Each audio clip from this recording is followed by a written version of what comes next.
wanted to talk about, I thought I could revisit kind of like high school and talk a little bit more about divorce and a little bit more about maybe some of the things my parents did that weren't great after they got a divorce, in the hopes that, maybe someone who's listening to this is a parent and they're going through a divorce or have already been through a divorce, and maybe they will hear this and make some less mistakes than my parents did. And my parents, both me and my sister ended up turning out okay. We're both loving humans. We both are striving to make the world a better place. And so in no way am I trying to throw my parents under the bus, or that even that like the upbringing I had was the upbringing I needed to become the healer I am today. And if I hadn't been given so much pain, I probably wouldn't have been put put on the spiritual path, or have had such a desire for healing, which I actually feel really grateful for.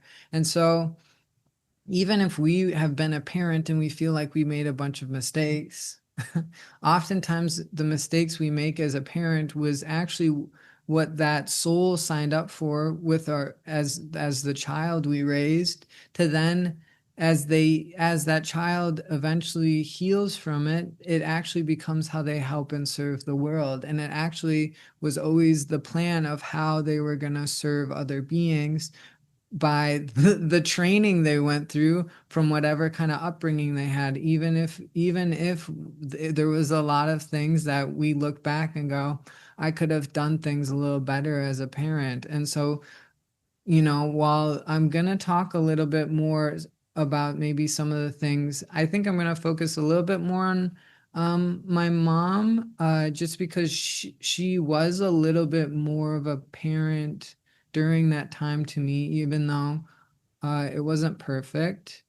But when I was thinking about what this talk would be like, I was just getting more about some of the stuff that is easily fixable, that things she did where it was like as a child I went, that didn't feel that great. And my mom was always trying her best and really tried to provide me and my sister with the best life possible, with the awareness she was at and what she could give to us. And I would not be the human today I am without my mom or my dad.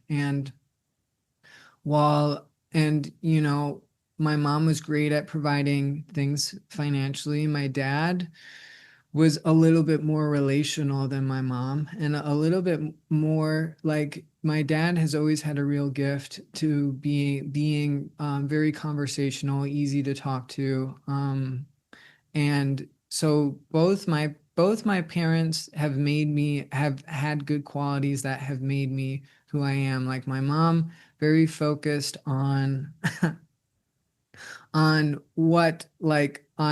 making sure me and my sister always had like healthy food, and literally would make me like a hot breakfast every morning.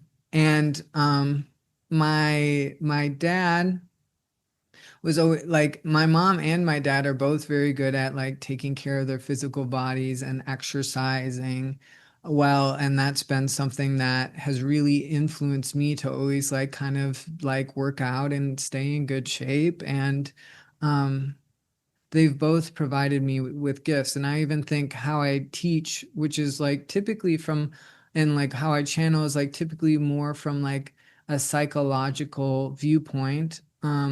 I think was actually something, my mom's a therapist, and actually something I picked up from her just like being from her thinking about things from a psychological lens. And so there's always gifts in whatever kind of upbringing we have. And just because we might have made some mistakes as a parent doesn't mean that we were a bad parent, and doesn't mean that they weren't actually the mistakes our child needed to become who they were going to become in their life, as a healer or as someone that stands for justice or whatever.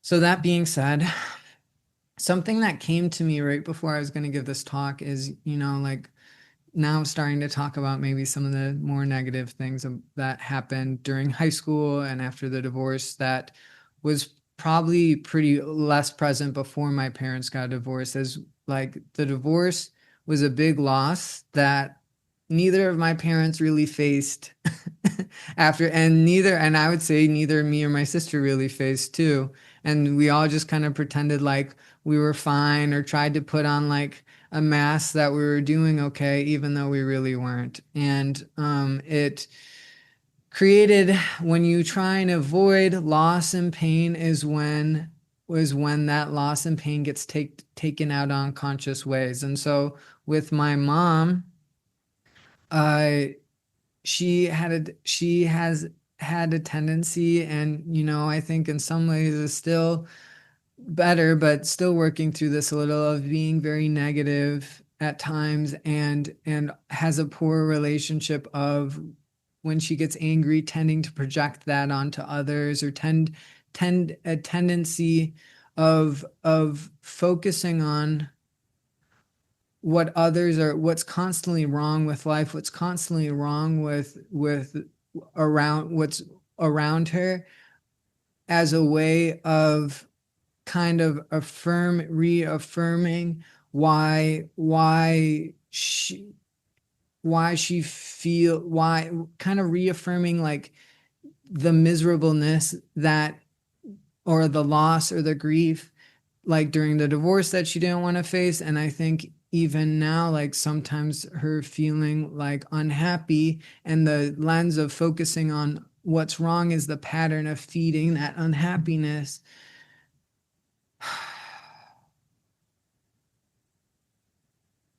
And my dad, which is the pattern that I think kind of handled the divorce through pornography. And instead of like being more negative, would kind of just handle like his anger, like, and stuff through pornography. And like both my parents ended up getting cancer,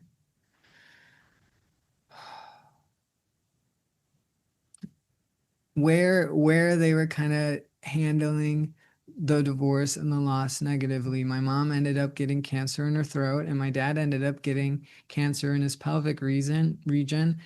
And both of them survived that cancer. But when we think about cancer, cancer is always repressed anger, or it's anger that we're not handling well. Anger that when we're holding, it's often when we manifest cancer, it's not always the case. Sometimes it can be around loss and grief too. But cancer oftentimes is when I'm very angry and I'm mishandling that anger, wherever I'm mishandling it, whether it's through my voice, whether it's through my pornography use, whether it's through wherever we're mishandling, is a tendency where cancer develops.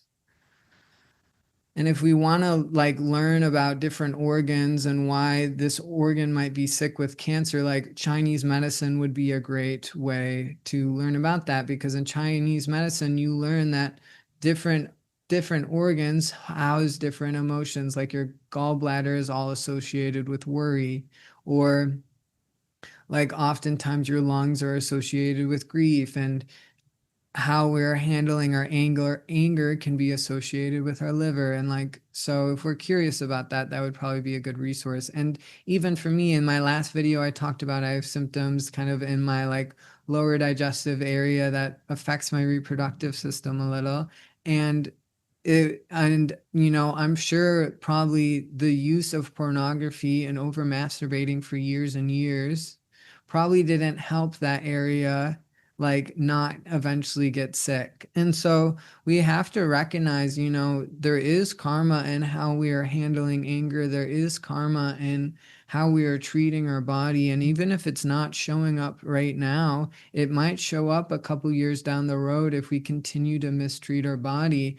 And recognizing how I cope with things and how I care for this body becomes the karma I have, because I really believe that karma is just lack of care, and how deeply we care for ourselves is and care for others essentially wipes away karma we've had in our past, and how we don't care for ourselves, or how we mistreat ourselves or mistreat others, essentially becomes the illness, disease, the karma that ends up affecting us either in the moment or later in life. And so, just because we're mishandling things in our life or addicted to something doesn't mean we're necessarily going to get sick. But it does become more of a possibility, and it is something to be aware of. Is if I'm continuing down this addiction, illness, disease will probably be a part of my story. And so, can we inspire to care for ourselves differently? And if we have a hard time letting go of an addictive pattern, slowly working to stop it over time, rather than rather than rather than not wanting to look at it or not wanting to face our addiction. Like, if you continue to try, it is the act of trying for sobriety that eventually gets you good at being sober. And if we're never willing to try for sobriety, it's going to be a lot harder for us to find sobriety. Like, trying to be sober is like the practice that eventually allows us to hit the jump shot of sobriety. And so can we be willing to care for ourselves and work towards sobriety with whatever we're struggling with? And so, starting to go into the divorce, and one, like, in talking about my mom, because my mom was a little bit more of a parent during that time than my dad. And they both were doing their best, but that's just like my experience. And so,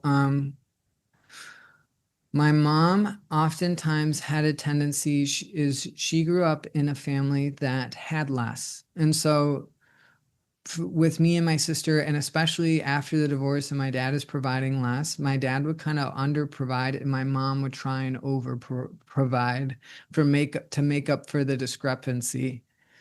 But it oftentimes led her to never saying no to me and my sister, and then over giving, and then things always being like money, always like me and my sister both having pretty much anything we would ask for, but then always feeling like we never had enough money, which is kind of an interesting duality, to be like growing up in a wealthy, affluent area, to have a bunch of nice clothes, to have an iPhone, and eventually when I turned 16, I had a car and was able to like do private baseball lessons and all things that like really created a lot of privilege for me, but also like the feeling like having a lot, and then it being a little stressful to sometimes ask my mom for money, even though she was very generous, because she was not really ever saying no, which then created her having to work like overwork as a way of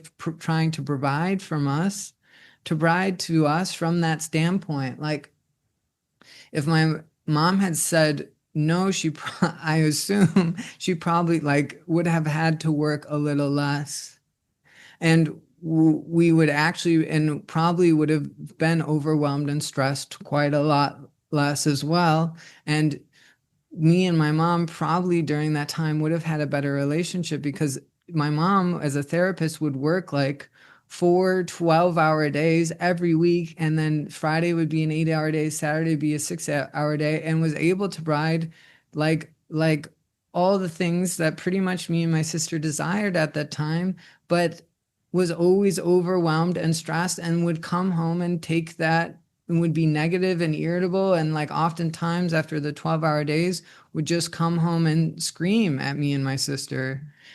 And even now, my mom works a lot still. Like, she works 4 12-hour days. And like, I know, like, I can't call her after a 12-hour day, because there just isn't a lot of like emotional or like space after she works a day like that. And so for me, like, it was nice to have everything I was provided, like everything that I would desire provided, but then also like it didn't really feel safe to be around my mom. And like, my mom would ask me to do things like, can you can you like do the dishes before I get home? And me being a teenager and trying to like you're kind of like I feel like all as teenagers are probably a little standoffish and not really wanting to do things, or you maybe they're less motivated to help their parents during that time. Like I would do half the dishes, or I would do I would do most of the dishes, but then leave a couple glasses on the side of the counter. Probably sometimes I didn't do the dishes at all. And so but like oftentimes when I did the dishes, my mom would focus all on what was wrong. Like she would come home and be like, "You left these dishes on the side of the counter." And it made me want to help my mom less because it was never enough. And like really when we learn about like inner child work, your child just wants loving intention, encouragement, and praise. And if your child tries to do something and we're only focusing on what's wrong with what they did, they're not going to want to help you. They're not going to want to do things. They're not going to want to try in the sport that you're trying to get them to pick up. And with my mom, I like the constantly of what was wrong with whatever I was trying to help her with made me not want to help her at all. And it made me respect her less too. Ugh. And And so when we're asking a child to do something in our life, can we focus on what is right? Can we encourage them? Can we praise them? Even if they did the bare minimum, the encouragement and praise is going to make a child want to come back and help you more, because really all kids want is loving attention. And there's a tendency to put negative labels on a kid for being lazy or for not knowing how to do things. And we go, they're just not they're a bad kid, or they just don't want to try. And they might not want to try, but if they put in a little effort and you encourage them and you give them time, loving time and attention for the little effort they put in, they will try a little harder next time. And it's what we learn about with our inner child is my inner child has as many addictive patterns. My inner child has as many is stays an inner child, or is like jealous and envious and spiteful, or has a lot of negative obtrusive thoughts for how little loving attention I give myself, give my body, and give that aspect of myself. And if I can say, and if I can talk to the inner child that is feeding my addictive patterns or making me feel like I need to self-soothe because of because I have learned to hide from my wounds and now because I was given wounds that prevented me from growing up into my full maturity and responsibility, and now I was taught how to hide from those wounds from my parents, and now am having a really hard time not choosing this addictive choice. If I can just sit with my body to do things more often, like feel my breath, feel my body, whether that's through dance, through yoga, through qigong, and talk to my inner child how I always would have wanted to be talked to as a child when my parents were addressing me.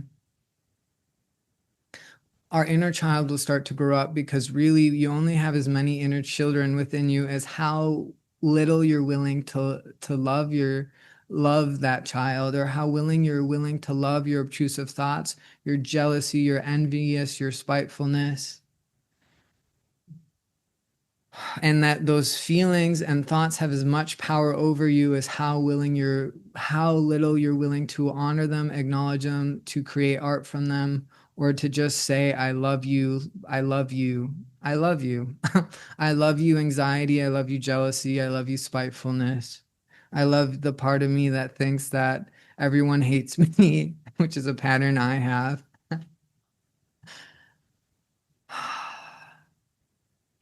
And so if our kid is acting out, if our kid is we're a parent and our kid isn't really is doing a lot of things where we're like, you need to get it together. If we can give them more of our loving attention, if we can send them more care, and really sit with them and be more present with them and encourage them and praise them for the little things they do, they will soften. The ways they are acting out will soften, and they will become an easier child to be around. And there's such a tendency within the school system, within just as within like parenting, to blame the child for being a bad child, but that child was born as a blank canvas. That child was not born a bad kid. Like maybe there is some exceptions. Maybe someone comes in with a bunch of karma, or I don't know, with some Mongol ruler in a past life, and now that's our child. But 99% of the time, your child is acting out because there is some way that they're not getting their needs met, and they recognize that if they act out, they'll at least get your attention. And so if you can give them loving attention, they are going to, the ways they act out will calm down. And for like go in the divorce, like, and my mom working so much, there was like a tendency for my mom to like tell me and my sister, like, I need a break from you guys. Like, can you go to your dad's? Like, you're too much for me. Like, she said that often, like somewhat often. And it always hurt, and it always didn't feel good. And it made me, and I'm sure my sister too, feel like we were a problem. And if a child feels like they're a problem to you, just even when they're doing nothing, which was like oftentimes we were just like hanging out as, like, oftentimes my mom would be trying to do something, and me and my sister were just hanging out, and that's when she would say, like, I just need a break from you guys. And that child is going to feel like they are going, one, it's reaffirming that that child will, or that kid will receive attention when they are a problem. And two, that child is going to feel a lot less safe being vulnerable with you if they feel like they're a problem or that they're too much, literally when they're doing nothing at all, which is something I definitely experienced in high school. And like a lot of the stuff came out after the divorce with my mom working so much more. And something I'd like to circle back to is like talking about like saying no is like really healthy when we have kids, and like telling them no. And even if we're growing up very affluent with a lot of money or a lot of resources, like your kid is going to go through a life where, and they are going to hear no's, where they ask someone to be their friend and that person says no, or they apply for a job and hear a no. And we have a responsibility as being to be a parent to help that child get comfortable with disappointment and no's. And even in relationships with your friends, with your partner, adding a little disappointment here and there is actually going to make the relationship a hell of a lot more healthy, because trying to constantly meet that other person's needs will only lead you to ignoring your own needs. And then they're going to be forming a false relationship with you, because that's not actually who you are, because you're not honoring yourself. And also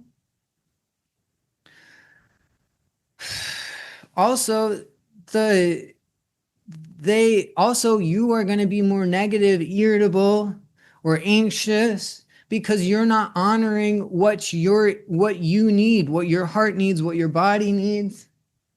What you, if you spend time with anyone who's more negative and irritable, you realize they are the most negative and irritable selves when they're not honoring their needs, when they're trying to overgive, over people please, and ignoring, like, oh, I actually need to rest right now. Oh, I actually can't do that. And so even if we have a lot of money, telling our kid, hey, like, I can't, like, sorry, like, this one's a no, sprinkling that in every now and then, like, your child wants a $500 t-shirt, sorry, honey. Like, no, like telling them no every now and then is going to really help them later on in life when other people tell them no, not have throw a huge temper tantrum. And right, adults only throw huge temper tantrums when they're no, or like can't handle basic communication, or like tend to flip things and become really reactive when someone tells them no, because either haven't learned, because they have not become comfortable with disappointment in themselves, and they're responding from their inner child self, not from the adult self. And it's one of the ways we can hold kids back from growth is by not bringing in balance of yes and no's. And it doesn't mean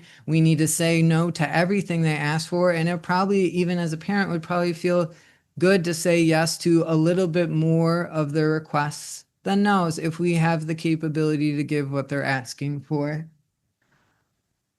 But recognizing if when it doesn't feel aligned for me, when I don't have the energy to give something, if I can honor my no's, is actually going to bring greater, is going to help my children grow up to be more mature versions of themselves, is going to help me have more real relationships with my family, is going to cause me to being negative and irritable less, and is going to help me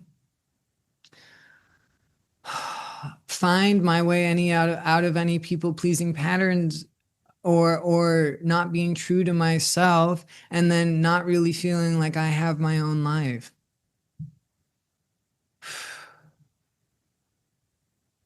And to bring up one more thing that my mom did that was kind of healthy, is like my mom in a lot of ways was the parent that was like really trying to be a parent, really trying to provide for me and my sister, but was overgiving and negative, irritable quite a lot. And oftentimes spending time with my mom kind of felt like spending time with a porcupine, where like after spending time with her, I would feel like I had a couple more metaphorical like quilts in my heart or in my body, due to like the negativity or irritability or overwhelm or stress that she was kind of like functioning in during high school quite a lot.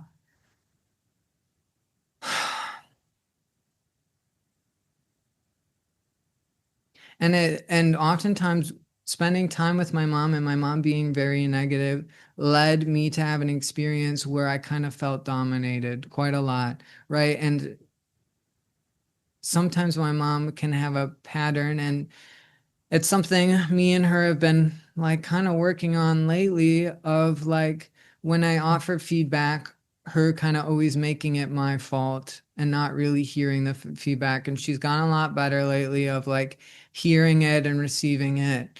And but in high school it was mostly like, oh, you're having problems because you're a problem, not anything to do with me. Even though she would say things like, oftentimes when children have problems and you're doing therapy with them, like it's really always the parent, not the child, but not really seeing that with me or my sister.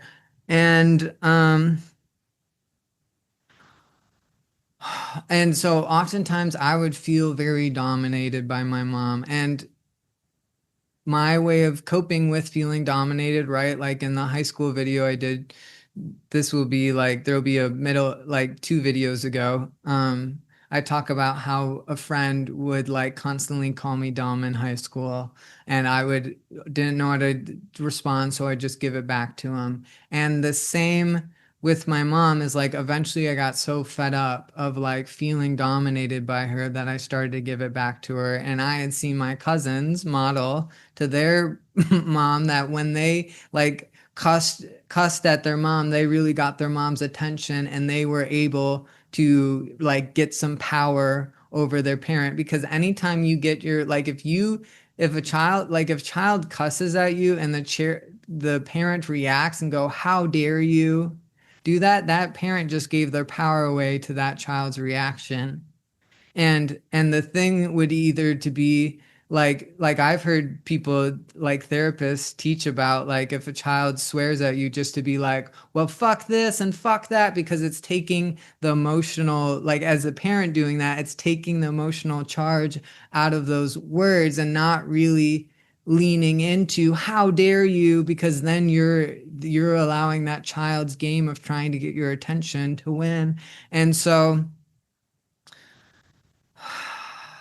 when we can take the emotional charge out of like the words and not react, but go, well, I see that you're upset, honey, and thank you for sharing that curse word with me, right? And thank you for sharing how frustrated and angry you are with me, right? If you can acknowledge the underlying reason why there might be cursing and not lean into the emotional charge they're trying to get you to lean into so you can get, so they get more attention from you, you're not, then you are like essentially hacking the game, and they'll drop the pattern. But my mom would, bless her heart, would would like fall into, I can't believe you like said that, and I would see like my cousins would be like what the fuck, mom, and their mom would react a little to that. And so for me, seeing that growing up and then feeling dominated by my mom and wanting to fight fire with fire a little bit, I'd be like, fuck you, mom, I'm not doing that. Or like, fuck you, or like just like cursing at her. And then my mom would be like, how dare you do that? And we get in huge fights, like screaming matches. And it honestly, like, my mom would sometimes just scream at me for doing nothing, or scream at me for not doing as much as she expected, which never felt like I could do enough from to what she expected. And so the screaming was like, at least like I was fighting back for myself a little, but in those fights I would get in with her, I would always lose the fight. She would always become bigger, more scary, yell louder than I would.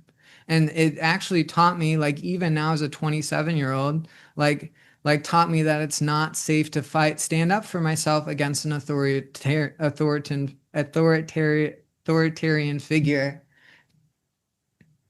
And and has actually led to a lot of negative experiences in my life, like where I needed to stand up to myself, like last year was like for like unemployment against my employer, or and not being, or like other instances and not being able to do that, and then ending up like not receiving unemployment, or getting like getting like getting run over or getting hurt in some way. And so when we're thinking about relationships, we don't need to win every fight. And it would actually be healthy of like, what is this person sharing? Why are they sharing it this way? Right? That's a great question, especially if it's coming from an angry or aggressive way, like how I was as a child, really just wanting attention from my mom and to feel like, and trying to, one, trying to get her attention, and and second, trying to some way stop feeling so dominated by her. And so why are they saying it the way they're saying it? And two, is there anything true from what they're saying? Right? But arguments can only happen when we're not able to listen to another person, when we're not able to hear what someone is sharing and go, you know what, this, out of this little piece that you shared is true, the rest doesn't really feel that true, but I appreciate you bringing it up to me. And if we can do that, we will find that we get in much less arguments, and not, instead of like coming from the perspective of I need to win these arguments against my kid, or if I'm having an argument with a partner or friends, instead of thinking that way, thinking about, okay, why is this person bringing this up to me, and is there anything that I need to acknowledge from this? Right? A much healthier perspective would create a lot more health in your relationships, and would have everyone have an easier relationship with you as well. And I don't know if I brought this up earlier in the video, but like, if we are wanting to give advice to a child about ways they could be a little bit better, making it a gratitude sandwich of like, hey, you're doing this well. you need to work on this, but I'm proud of you for trying and thank you for continuing to try and help me in what or whatever they're doing. Hey, and making gratitude sandwiches, even if we're like some type of boss and we need to offer a correction to an employee. And sometimes, maybe it's just a little correction and we just have to do it. But if we can add more gratitude for the person than corrective energy, they're always going to receive it better. And they'll respect you more and they'll want to help you more. And, while like I talked a lot about maybe some of the things my mom did that weren't that healthy, like my mom was the better parent. My mom was the person that really like made sure that I had a car when I was 16, which made like a lot more things, which made it easier to like go hang out with friends and go to baseball practice, and she like really did provide some incredibly beautiful things like for me, and like would make sure that I always like was well dressed and had access to resources like baseball lessons and working and good and a gym membership and things that actually really added to my life, and stuff that my dad wasn't really able to step into at that time, and really did help me in a lot of ways and paid for me to do a yoga teacher training my senior year of high school. And like, absolutely, I would not be the person I am without my mom. And I'm just sharing these perspectives. Hopefully, if anyone's going through a divorce or anyone is raising kids, hopefully it helps in some way. And, it always gets better. Like my relationship with my parents now, way better than it was back then. Hi. It's actually the next day. There was one point that I wanted to make in the video that came to me for a second, then slipped my mind, and then of course I remembered it right after I ended the video.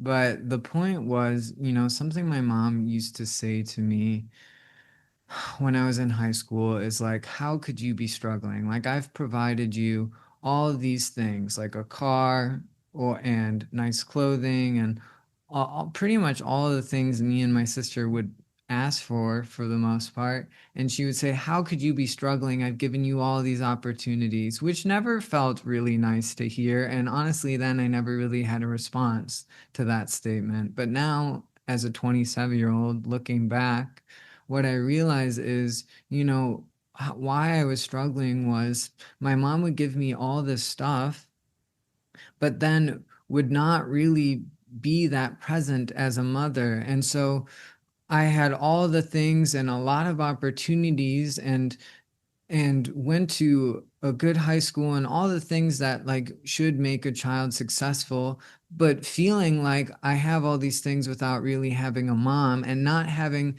the security of home is a place where it is safe and where I feel cared for and nurtured.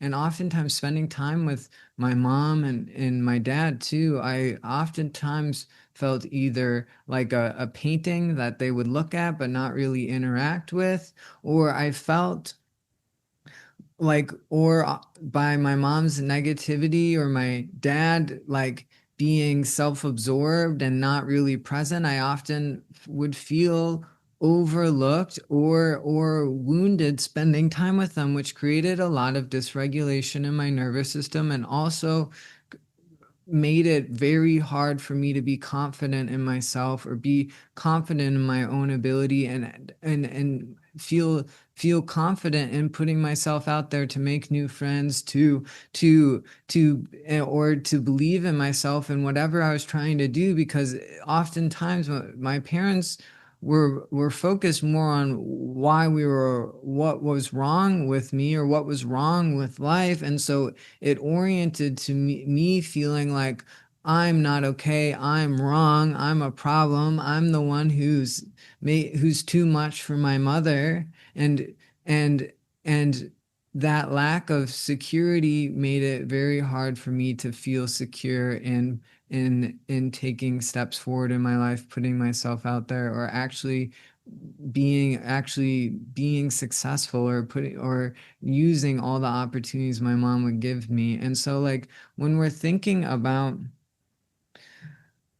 when we're thinking about like providing for our kid, what we're providing should never come over our role as a parent. Should never like it should never We should never be giving so much that it's taking away from our emotional availability, where we're more negative, irritable, stressed, and we're not really taking any time to really love or care for that child, and thinking that they'll just be able to thrive because of all the things we're giving them, when they don't really feel treated always the best in our presence, and don't really feel like they have a parent they can lean on when they need it.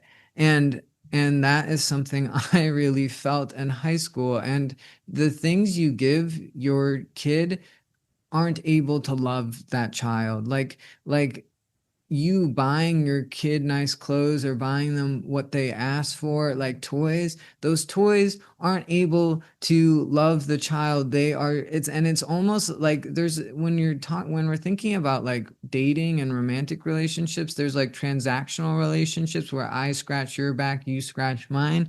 And then there's like healthy romantic relationships of like I give to this person without attachment, and I give love, and I give acceptance without trying to measure how much I'm giving to how much they're giving to me. And like obviously we don't want to be in relationships that are out of balance, but it's a different perspective of, instead of giving from a place of trying to please another and then hoping they please me back, it's a perspective of, I'm giving because I love this person. And oftentimes when my mom would buy me things, it felt more like it was coming from a place of trying to please me than actual love. And I think if we're thinking about giving something to our partner, the question is to ask is, typically less giving is more, and more, and really what your partner and anyone wants to receive is greater emotional availability,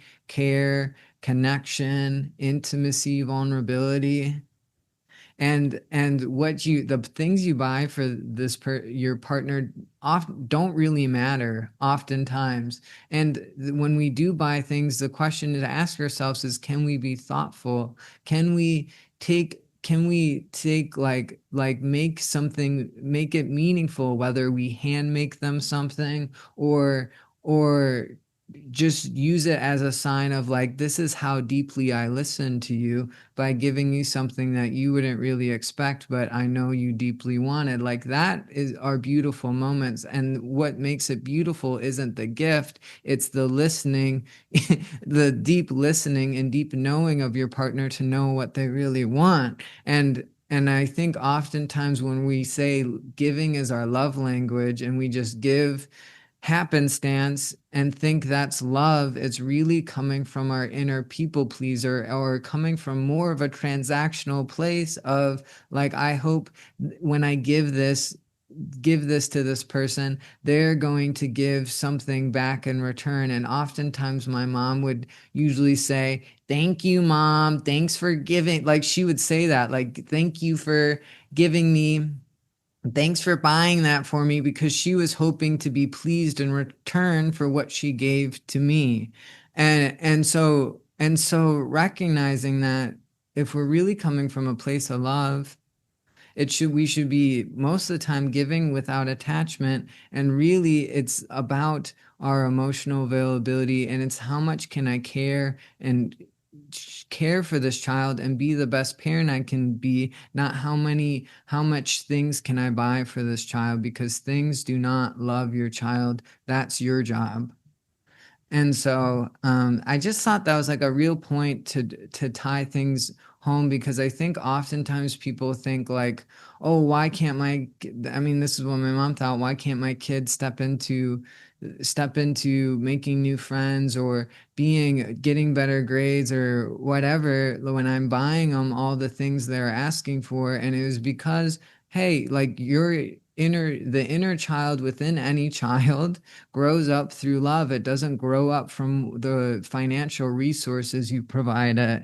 It grows up through loving attention. And so that should always be our priority in our relationship as a parent to kid, or to our partner, is not how much I can buy or give to this person, but how emotionally available, safe, secure, and loving and accepting can my relationship with this person by the loving attention I give to them. So I hope that helps. Thank you for listening. I appreciate your attention. And both my parents have both grown up a lot since high school, and I am grateful to be able to share these stories and hopefully helping others find their way a little easier through their relationships, or raising a child that they might be struggling with. So I appreciate your time and have a great day.